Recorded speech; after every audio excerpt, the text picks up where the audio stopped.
নমস্কার বন্ধুরা, কেমন আছেন? আমি ভালো আছি। আমার চ্যানেলটাকে একটু সাবস্ক্রাইব করবেন, লাইক করবেন, প্লিজ কমেন্ট করবেন, আর আমার এগিয়ে যাওয়ার পথটা একটু সুগম করে দেবেন। আজকে দুপুরে কি রান্না হলো সেই রেসিপিটা আপনাদের শেয়ার করিনি, কিন্তু কি রান্না হলো আপনাদেরকে দেখাই। চলুন। আজকে রোববার।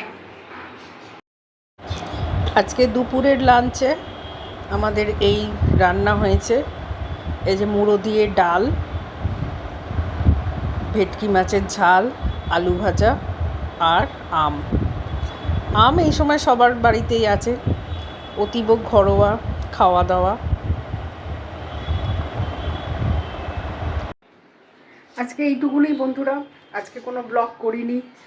আজকে আসলে জামাই ষষ্ঠী, বাড়িতে সেইভাবে কোনো অনুষ্ঠান নেই, কোনো ব্যস্ততাও নেই, কিন্তু আমার মনটা আজকে একটু খারাপ আছে, কারণ আমার মা একটু অসুস্থ, ওই জন্য আর ব্লগ করার কথা মনেই ছিল না। তারপরে আপনাদের সাথে শুধু দুপুরের খাবারটা শেয়ার করলাম। আমার চ্যানেলটাকে একটু সাবস্ক্রাইব করে দেবেন, আর যদি আমার এই চলার পথটা একটু সুগম করে দেওয়ার জন্য আপনাদের শুভেচ্ছা আমার সবসময় দরকার। একটু লাইক করবেন, কমেন্ট করবেন। নমস্কার।